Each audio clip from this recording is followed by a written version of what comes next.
concert etiquette. The TikTok kill concerts? Is live music dead?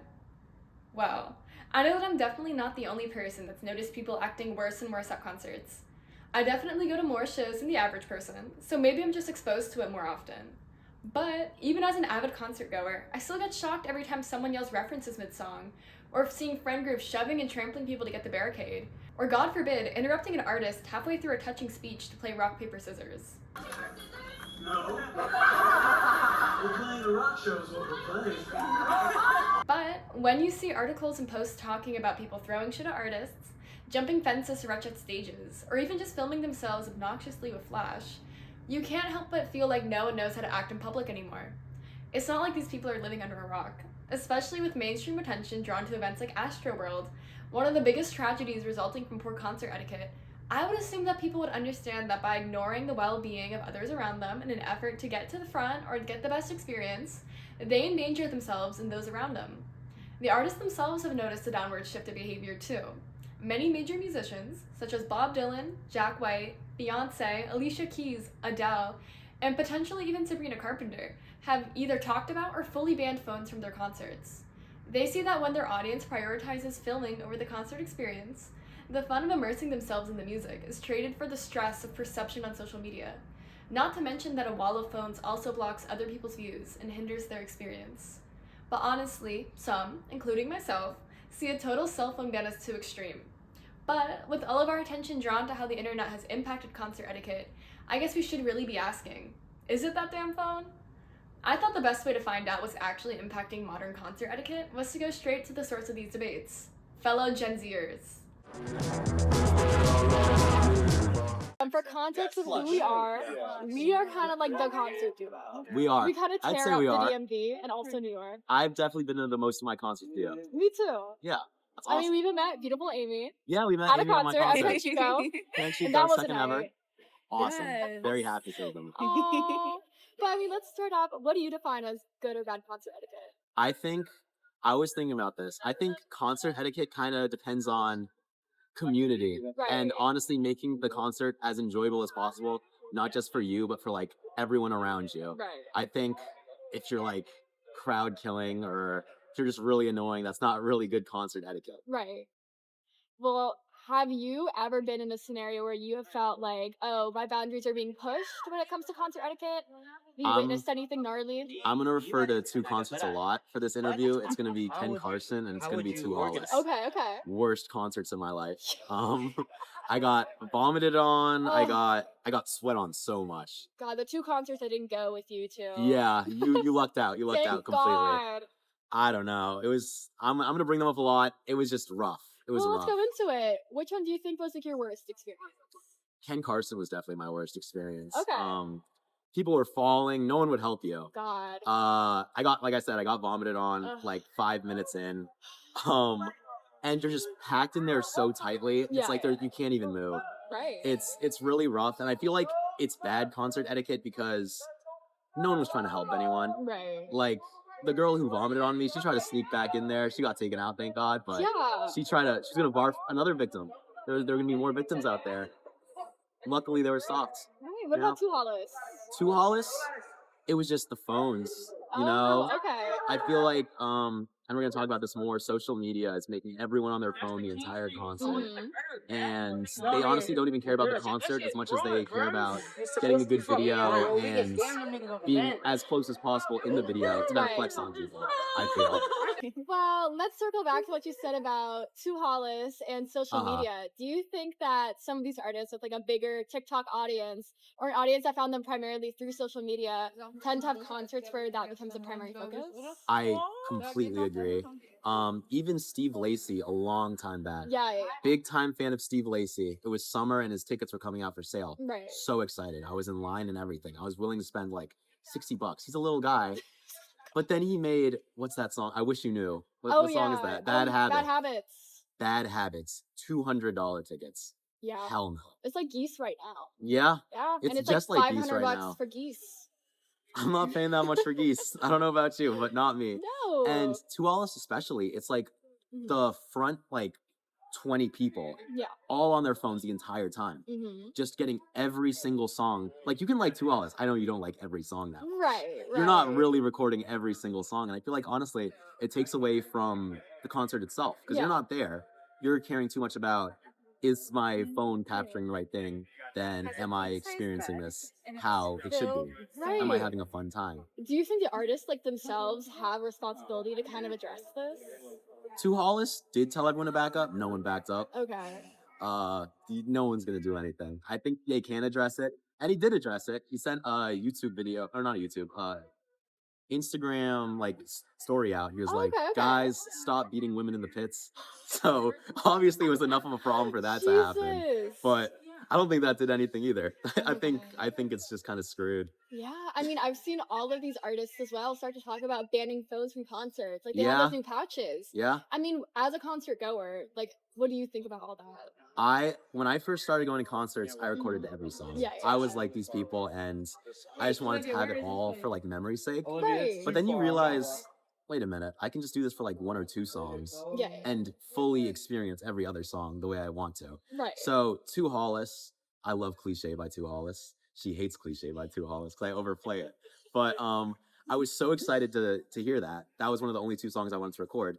And when it was my time to record it, everyone was still up there recording their every song like they were. Right. And I was so upset because I really that's all I wanted. Just like one song. And all those phones are blocking they're the greedy, way. they're greedy, they're getting They're everything. greedy. And that's when I fell victim to my own bad concert etiquette. And I went like under everyone. I started swimming through and I got up front.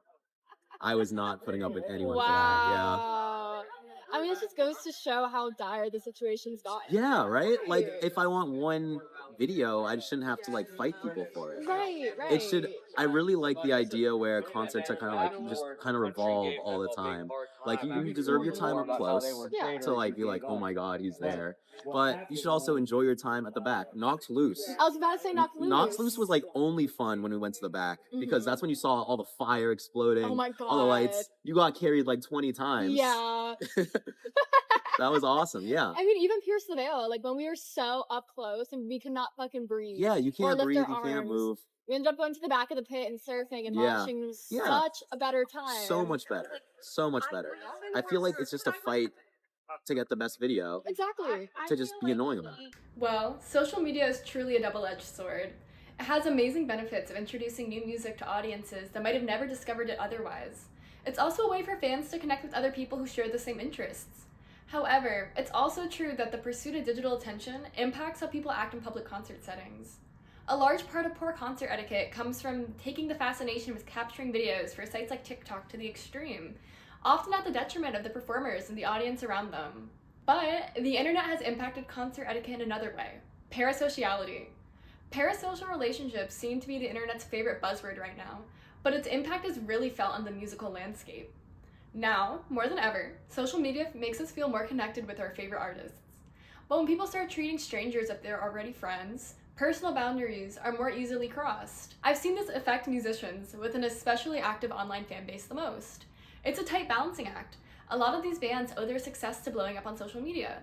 Oftentimes, their tight-knit fandom is what supports them financially and allows them to continue making their art. But there are countless horror stories of fans getting too invested in a musical project, to the point of stalking and endangering these artists. Now, it's obviously only a small group of people being the loud minority, but even just overzealous fans, especially the younger-leaning, chronically online ones, seem to be more likely to act disrespectfully.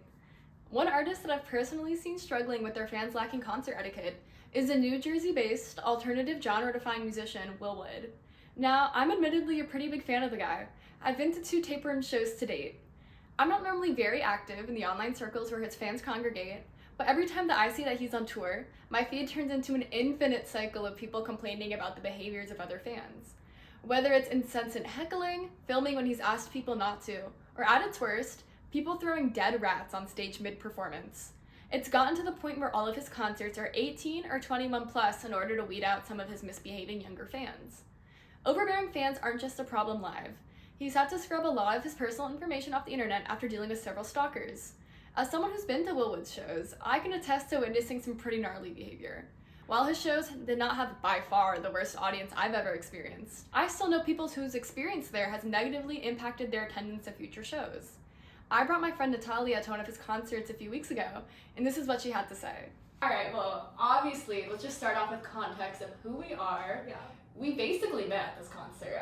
We didn't really know each other that well. This was like This was an Instagram DM turned into friendship. Yes. Which is like how the best things go, I think. Yes. But anyway, you're here because we're talking about concert etiquette. So I have to ask, what do you define as concert etiquette? I would define concert etiquette as just being cognizant of your surroundings and like just being able to read a room. Right. Like, if it's a quiet moment, you don't want to scream at the top of your lungs. And if you're 6 feet tall, you shouldn't stand in front of a 5-foot woman. Especially after she says repeatedly, hey. Yeah, can you move? especially after she asks you to like scooch just a tiny little bit. Well, this is kind of going into the next question.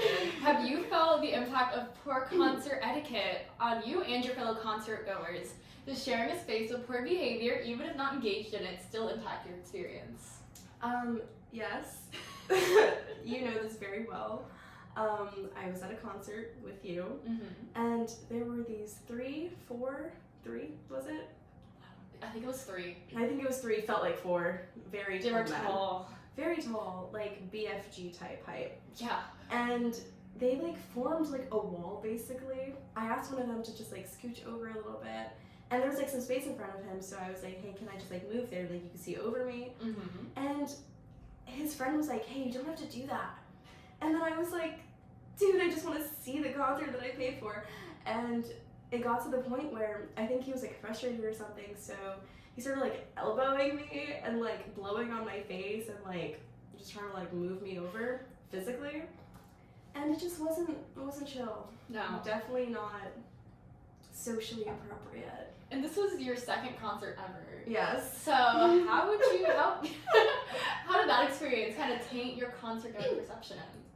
It definitely made me think that certain crowds and certain genres attract certain people. Right. Yeah. I mean, would you say that, your last concert, or your first concert rather, was seated Yeah. with space between each person? Yeah. Would you say the venue really impacts how concert etiquette is? Yeah, definitely. Like, I think if you're in like a mosh pit or just a pit in general, like you're kind of bound to get pounced on. Yeah. But I think that there's still like, you have like your own responsibility to be cognizant of the people you're around. Like Right. you're still around people. Well, let's go back to what you said about certain crowds and certain groups attracting crazier fans. For context, we saw a band called Willwood and the Tapeworms on Halloween weekend. Yeah, great choice. And you know what? Despite them, I still had a blast. Me too. Yes. But do you think certain musicians or certain subcultures attract crazier fans? And why? Yes, and I think yes because I just think edgy music attracts edgy people. You know? Right. Like his lyrics, like I love the guy to death, but some of his lyrics are like, we're all gonna die, fucking cancer and death and rats and rats worms and thermodynamic lawyers and like, and I just like it just attracts a sort of like emo crowd. I feel like, yeah. And to add to this point, it was definitely a very chronically online crowd. There was like the good first 5 rows of people, which we were in. I'd say 60% of them were in the same Discord server. Cause Really? I was talking to that couple, the shorter guy with the beard, and then their partner, and they were Oh, like, I remember. I remember. Well, they were very nice, and I was talking about some people I'd met at another Willwood concert, like, oh yeah, the people with the puppet.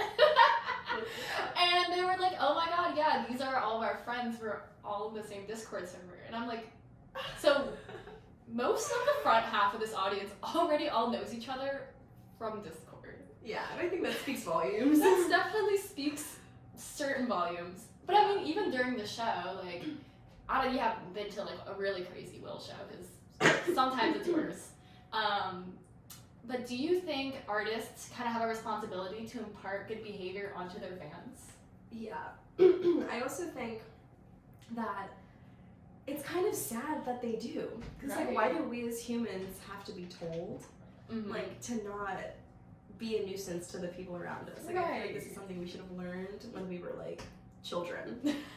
Like, why are how to behave in a public space? Why are we as adults having to be reprimanded by the artists that we love to be quiet when we need to be quiet, and to like not be disrespectful to the people around us? Like, it's just like a basic rule of like humanity. Be nice. Because I will say, he had a little monologue at the beginning where he was like, yeah, like, put your fucking phones down, like, let's not be assholes, etc. But Will Wood, especially, is kind of well known for having a very boisterous crowd that likes to interrupt him and yell things at him, and he famously does not fuck with that. And he famously fights with people, physically, verbally, emotionally, etc. Do you think that by him like being such a proponent of that and talking so much about fan behavior, do you think it amplifies the bad fans to keep doing bad things to get his attention? Yeah, like, I would definitely think that his feeding into like arguing with people and like any sort of response is going to cause people to be like, oh, if he responds to this, then why don't I just do it? Right. Because like any attention is good attention for some people, like even bad attention. Yeah, even, you know, the musicians clearly like upset and like not having a great time with you yelling memes at them or throwing things at them or etc. To really get to the root of why fans act a certain way at concerts in general, we need to ask ourselves whether certain musicians or subcultures attract crazier fans. In Will Wood's case, his music focuses heavily on alternative culture. He balances obscure literary references, psychedelic experiences, and underground spirituality with talking frankly about mental health issues, substance abuse, and personal identity. This would definitely appeal to an audience of people who may also be dealing with similar personal struggles, and they see his cathartic self-expression as an invitation to do the same thing in public, without fully recognizing that they share the same space with other fans trying to enjoy the performance. I mean, I get why some fans get this impression. After all, his shtick for a long time was cross-dressing while beating the shit out of a keyboard. His music is loud and expressive, and when fans see themselves represented by a particular artist, they're more likely to mirror similar actions, even though they aren't the ones on stage. But what happens when musicians evolve and change, but their fans still want them to act like a caricature of a past version of themselves? A deeper divide of misunderstanding between artists and fans, leading to further concert etiquette problems. It's an unforgiving cycle where everyone loses in the end. With all this said, I don't want to paint online fandom spaces as just the breeding ground for inconsiderate fans. I know firsthand the power the internet has when it comes to forming strong communities.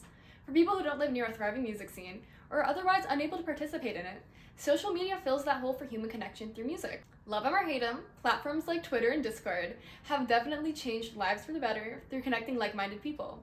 I mean, at my lowest, when stuck in lockdown, I ran a moderately popular My Chemical Romance blog on Tumblr, and the friendships I formed and joy the community brought me lit up my days while I was spiraling into a depression. I understand the tweens yelling memes mid-show, fighting over fan-created barricade lines, or getting into fights over handmade bead bracelets, because I was them. Desperately searching for physical community, especially when you feel like no one else in your life can connect with your interests. However, while this is understandable as a tween, but still kind of annoying for everyone around you, it's not just the very young acting disrespectfully towards their fellow fans and towards their favorite musicians. I'm seeing more and more grown adults treating others as the backdrop to their main character moment. But is it really their fault that they get so excited they forget how to act in public? Well, yeah, kinda. I mean, all these years later, I'm still a massive nerd and a Twitter user underneath my extremely cool persona. I still go to shows to geek out with strangers about my favorite artists. I get to meet and talk to some really cool musicians without freaking them out, Will Wood included. Concerts are the time and place to do that. But, like all good things in life, it's done in moderation.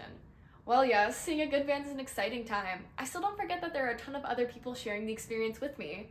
Acting nice and accommodating to fellow fans, and respecting the artist's boundaries are the natural trade-offs for being at a concert. But okay, CJ, we get it. You know how to act in public.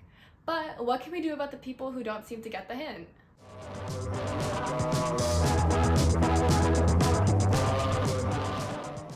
Well, there's no right or wrong solution on how to fix bad concert etiquette, but there is definitely something we can do about it as a collective. The reason I made this video and this batch of zines is to work on the etiquette issue through connecting my local music scene further. I hope that my work will lead to fun and interesting conversations that will further unite this group of people that all share a similar passion. I mean, think about it. When you get to know your other concert goers on a deeper personal level, it leads to more thoughtful and respectful behavior in our shared space. Instead of seeing others as competition to get the best spot in the venue, the mindset shifts to recognizing that each person deserves a good experience as well.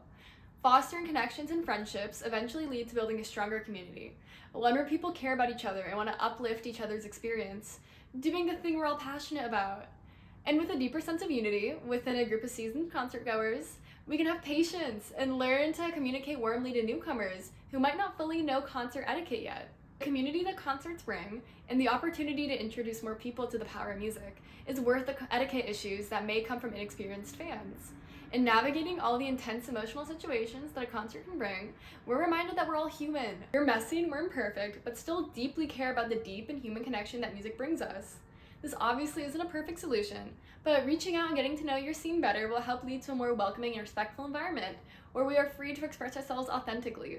Connection can be in something as complex as making zines to distribute or uploading a YouTube video, or it can be as simple as introducing yourself to a few new strangers.